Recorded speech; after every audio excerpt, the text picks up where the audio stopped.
हाजरीन जलसा, अस्सलाम वालेकुम, नमस्ते। सबसे पहले तो मैं सीपीआई ऑर्गेनाइजेशन को दिली मुबारकबाद पेश करता हूं कि उन्होंने आज का जो प्रोग्राम रखा है वक्फ अमेंडमेंट एक्ट फॉर होम। सबसे पहले एक्ट फॉर होम आपको हमको तमाम को ये सोचना है कि एक्ट फॉर होम इसी के ऊपर आज का हमारा प्रोग्राम है और इसी के ऊपर आपको हमको बात करना है और इसी के ज़रिए से हमको आगे आगे बढ़ना है।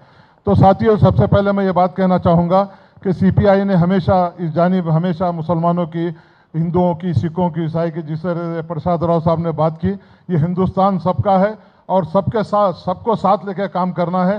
जिस तरीके से नरेंद्र मोदी ने एक बात कही थी, सबका साथ सबका विकास, तो इसी स्टेज से मैं नरेंद्र मोदी से ये बात पूछना चाहूँगा कि उनसे ये बात कहना चाहूँगा कि भाई सबका साथ सबका विकास कहाँ है?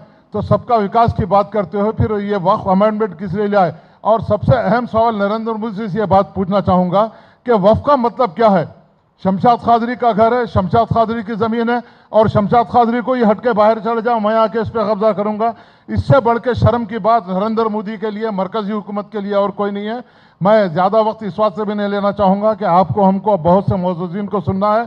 साथियों, ये वक्त बड़ा ही बुरा वक्त आपके हमारे ऊपर मुसलमानों के ऊपर आया है। वक्फ की जायदादों बचाने के लिए, वक्फ की मस्जिदों को बचाने के लिए, खानखाहों को बचाने के लिए, कब्रिस्तानों को बचाने के लिए आपको हमको सबको साथ लेके चलना है। और जितने जमहूरियत पसंद असाब हैं, चाहे सिख हो, हिंदू हो, मुस्लिम हो, ईसाई हो, सबको साथ लेते हुए वक्फ क्या है, वक्फ का मतलब क्या है, वक्फ की जायदादों पर कब्जा करने का मकसद क्या है, इन तमाम चीज़ों को जो है आवाम के सामने लाना ज़रूरी है।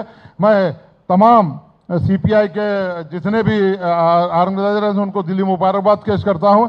ये उम्मीद करता हूँ कि इसी तरीके के जो है आप मीटिंग्स नू कॉर्नर कीजिए, अवेयरनेस पैदा कीजिए, मुसलमानों में खुसूसी तौर पर नौजवानों में अवेयरनेस पैदा कीजिए कि वक्त की जिस तरीके से नरेंद्र मोदी और उनकी हुकूमत कब्जा करना चाहती है, जिस तरीके से उनके अपने दोनों दोस्तों अडानी और अंबानी को उनके हवाले करना चाहती है, तो मैं इन तमाम साथियों से ये बात कहना चाहूँगा, आपके तमाम हम जितने यहाँ बैठे हैं, एक बात हमेशा मैं अपनी तकरीर में कहना चाहता हूँ कि सबसे पहले दिलों को जोड़िए।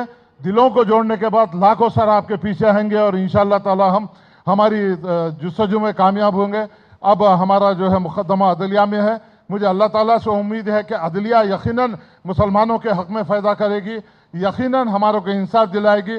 मैं ज़्यादा वक्त न लेते हुए तमाम यहाँ जितने दर्दमंद असाब बैठे हैं, अब उनकी तमाम की जिम्मेदारी बनती है कि ये वक्फ के बारे में जिस तरीके से नरेंद्र मोदी ने जो बात कही है उसको मंजर आम पे लाने के लिए, उनका जो है नापाक इरादों को नाकाम करने के लिए ये आपकी हमारी सबकी जिम्मेदारी बनती है कि आगे बढ़ते हुए वक्फ बिल को जब तक वापस नहीं होगा ये हमारी जद्दोजहद जारी रहेगी।